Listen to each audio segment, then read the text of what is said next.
دلوں کو اچھا کرنے کے مختلف اعمال لکھے ہیں کہ جن اعمال کے کرنے سے انسان کا دل اچھا ہو جاتا ہے. اس میں وہ فرماتے ہیں کہ مجالست الصالحین، سب سے پہلا عمل جس سے کہ دل سنورتا ہے نیکوں کی صحبت. اللہ رب العزت نے بھی فرمایا کونوا مع الصادقین کہ سچوں کے ساتھ ہو جاؤ. حدیث پاک میں ہے المرء علی دین خلیلہ فلینظر احدکم من یخالل، بندہ اپنے دوست کے دین کے اوپر ہوتا ہے. تو اچھی صحبت میں بیٹھنے والا یقیناً فائدہ اٹھا لیتا ہے اور بری صحبت میں بیٹھنے والا یقیناً خسارہ پا لیتا ہے. پھر اس کے بعد فرمایا بر الوالدین، والدین کے ساتھ نیکی کا معاملہ کرنا. رب کریم نے بھی ارشاد فرمایا وبالوالدین احسانا کہ تم اپنے والدین کے ساتھ حسن سلوک کا معاملہ کرو، حتیٰ کہ اگر وہ کافر اور مشرک بھی ہوں تو بھی ان کے ساتھ اچھے انداز سے زندگی گزارو. وصاحبہما فی الدنیا معروفا، دنیا کے معاملات میں ان کے ساتھ اچھائی کا معاملہ برتو. چنانچہ ایک بڑے بزرگ تھے جو صاحب دعا تھے، مستجاب الدعوات تھے. ایک بندہ بہت ہی پریشان حال تھا. اس نے سوچا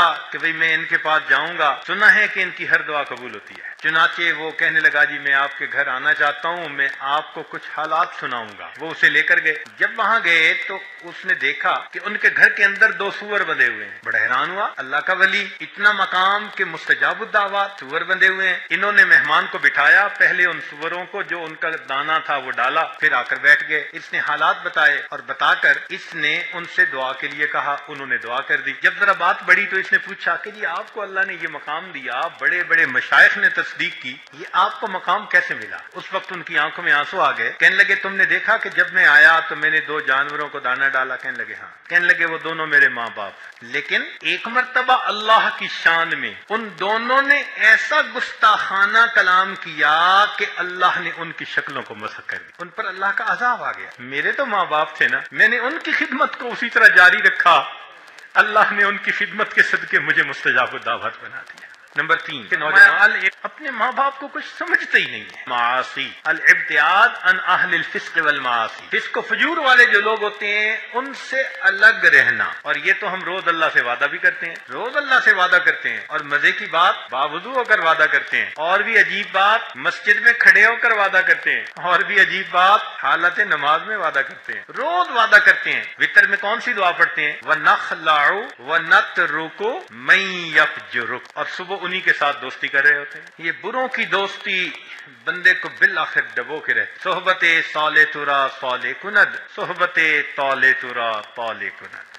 چوتھا فرمایا زیارت القبور فإنها تذکر الآخرہ، قبور کی زیارت کرنا اس لیے کہ قبور کی زیارت سے انسان کو آخرت کی یاد آتی ہے، دل کی سختی دور ہو جاتی ہے. پانچواں النظر فی عواقب المفسدین، جو مفسد ہیں، بدکار ہیں، ان کے انجام پہ ذرا نظر دوڑائیے. اس لیے کہ جو انسان بدکاریاں کرتا ہے اللہ رب العزت اسی دنیا میں پھر اس کا انجام ویسے کر دیتے. اکل الحلال والابتعاد عن اکل الحرام والمشتبہ، حلال کھانا اور مشتبہات سے اپنے آپ کو بچانا. اللہ تعالیٰ فرماتے ہیں یا ایھا الرسل کلوا من الطیبات واعملوا صالحا. پھر فرمایا ساتواں تقلیل الاکل، تھوڑا کھانا. کلوا واشربوا ولا تسرفوا، کھاؤ پیو مگر اسراف نہ کرو. آٹھواں الاکثار من الصیام والتتابع بین الحج والعمرہ، کثرت سے روزے رکھنا اور کثرت سے ایک کے بعد دوسرا حج اور عمرہ کرنا، اس سے بھی انسان کا دل منور ہوتا ہے. نواں کہا قیام اللیل و احیاؤہ بالعبادہ، راتوں کو جاگنا،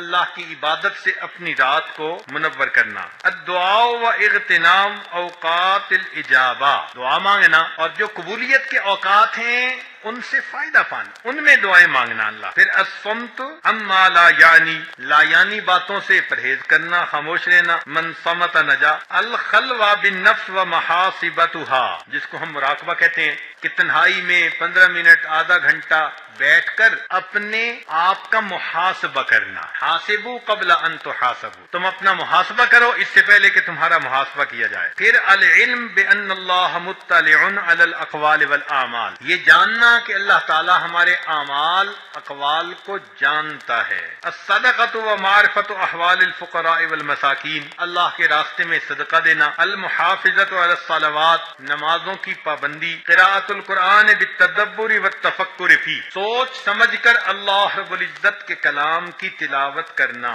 التفکر فی مخلوقات اللہ تعالی، اللہ کی تخلیقات کے اندر غور خوض کرنا، اجتناب المنکرات والملاہی، غفلت والے کام اور منع کیے ہوئے کام ان سے بچنا، اغتنام الاوقات بالنافع من الاقوال والاعمال، اپنے اوقات کو اچھی باتوں اور اچھے کاموں میں لگانا، اور 20واں فرمایا المعالجہ بالاطباء الروحانیہ، جو روحانی طبیب ہیں ان روحانی اطباء سے اپنا روحانی علاج کروانا۔ جیسے کوئی بندہ دل کا مریض ہوتا ہے، دوڑتا ہے نا ہارٹ اسپیشلسٹ کے پاس، کبھی آئی اسپیشلسٹ کے پاس گیا، کبھی نہیں جاتا، کبھی ڈینٹل سرجن کے پاس گیا، جی میرا ہارٹ پیشنٹ ہوں میں، ڈینٹل سرجن کے پاس ہے، ہنسنے لگیں گے۔ ہارٹ پیشنٹ کے پاس، ہارٹ پیشنٹ ہمیشہ ہارٹ اسپیشلسٹ کے پاس جائے گا۔ تو جو روحانی طور پر ہارٹ اسپیشلسٹ ہیں ان کی صحبت میں جا کر اپنے دل کا علاج کروانا۔